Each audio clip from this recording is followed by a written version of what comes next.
Before you continue, take a deep breath and forget all the sounds of the world.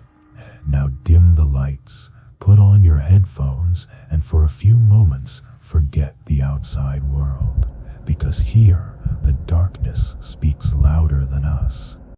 I live on the outskirts of a mid-sized town in Wyoming.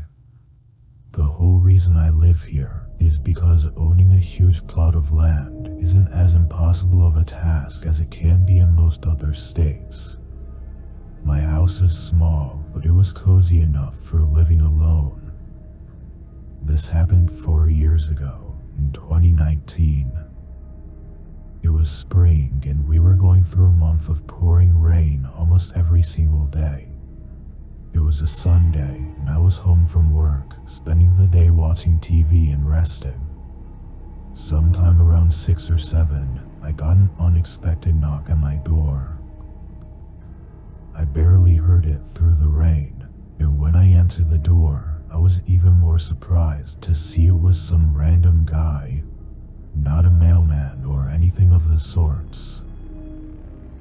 Someone coming all the way out onto my property without notice was very unusual, being that it was far out of the way. "How can I help you?" I said. The guy, looking somewhere in his late 20s, said he'd been camping out in the woods nearby and had gotten into some trouble and needed a place to stay for the night. With the location of my house, if he wasn't lying, then showing up at my doorstep would make sense because I was the closest place within the woods by at least 5 or 6 miles. It was also pouring out, which made me feel even worse for him, but it still didn't take away from the possible danger of letting a stranger into my home. I offered him a phone call to get a ride into town, but the guy denied my offer. After bluntly saying he couldn't stay here, the guy walked off. I watched him go down the dirt road a little ways, then he veered off and walked into the woods. As odd as that was, I didn't have it on my mind for more than a few minutes before I was back to watching TV. I didn't check the time very often, but it had to be at least 2 hours later and well into the night when I saw an orange glare coming from the window by my backyard. I got up and moved the curtain. Through the rain and fog, I saw a campfire right in the middle of the woods outside my house. It was small, flickering under a large tree as the rain poured down on it. Standing next to it, there was the outline of a figure holding something. I couldn't tell though if he was facing my house or into the woods. After a moment, I closed the curtains and picked up my phone, calling the police to let them know about this person outside my house. I knew it would take probably an hour for them to get here, and whoever was out there wasn't doing me any harm, but at the very least I wanted them away from my house before I went to bed. Once I got off the phone with the officer, I checked the window again. The fire was still burning lightly, but the figure wasn't there. Then I heard footsteps coming toward the house.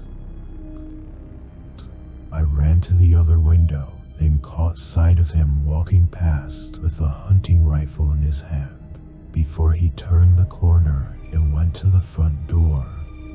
He banged on it a few times, then it went quiet. I grabbed my self-defense handgun from the hallway closet and hid around the wall, still trying to process the situation I was in. He hit the door again. This time I could tell it was with the stock of his rifle, nearly breaking a panel out of the door. In this moment, I could only think that I had to try to deter him immediately before it becomes life or death for one of us. I shot around toward the edge of the doorframe, deafening myself for a second as the shot rang through the house.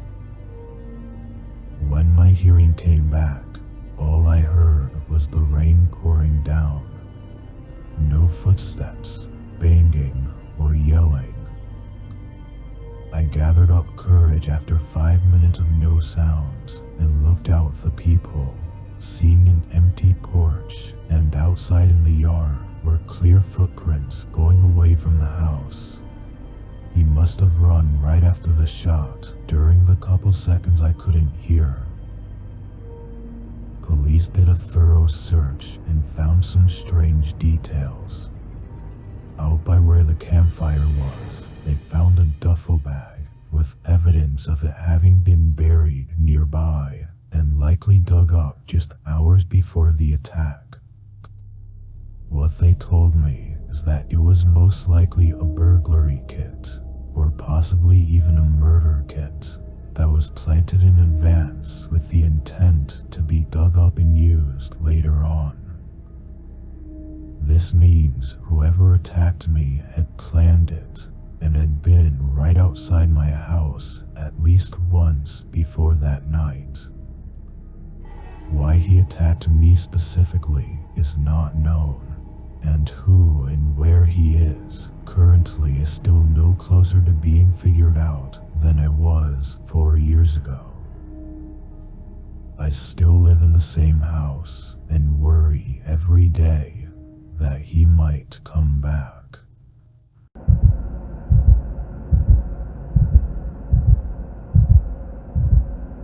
I was 18 at the time, and it was the beginning of summer, so I was off from school and I didn't have any job.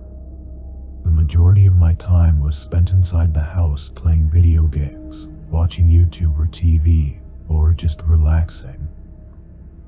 When this happened, my parents were out of town for a few days, leaving me with the house.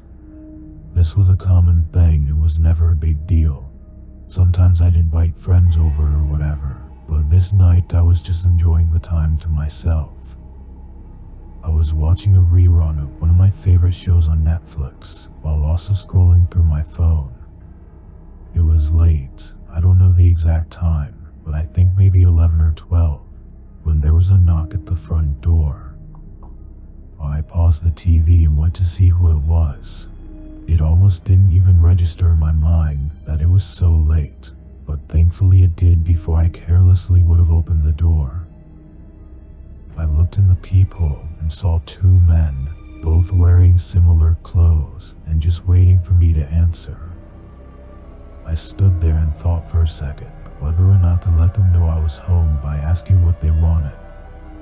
I ended up staying quiet and just watching to wait for them to leave, but a few seconds later they called out, "Hello? We're here looking to speak with Mr. and Mrs. Diaz." That was my parents they were referring to, though I changed the name for privacy. Confused, I still remained quiet, knowing it was far too late for any sort of visit, even if it was important. After a minute, the men looked at each other and said something quietly, then walked off the porch. The outdoor lights were off, so I couldn't see where they went, but I never saw any headlights or cars show up, which had me wondering if they'd walked here, which would only make things weirder. I went back to the TV, but left it on pause for a while so I could hear if they came back. It only took a few minutes until I heard a pair of footsteps outside the house. They went up to the porch, but instead of knocking like they did before, they started making their way around to the side of the house. I got up and ran to the back window. As they got to the backyard, I saw them open the fence and enter, and I hid away from the window so I wouldn't be seen, but I could hear them go up to the back door. They started talking, then began messing with the door.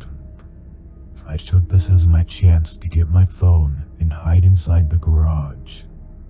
I called the police, explaining the possible break-in that was taking place, and after less than a minute, a loud pop sound vibrated through the house, and the back door slid open. footsteps went through the house and straight to the stairs, going up to the bedrooms. The door opened, they entered, then closed it behind them. But after that, there were no more sounds. I waited for a horrifying and slow 10 minutes in silence before the police pulled up to the house. When they did, there was a few quick footsteps upstairs. Then the two men started arguing. A few officers came in through the back door and ran upstairs, while another came to the garage and helped me outside. The men didn't resist arrest, but they also didn't speak a word on why they were there. Despite weeks going by, and it being somewhat obvious that they weren't simply robbing the house, the only thing they could charge them with was breaking and entering.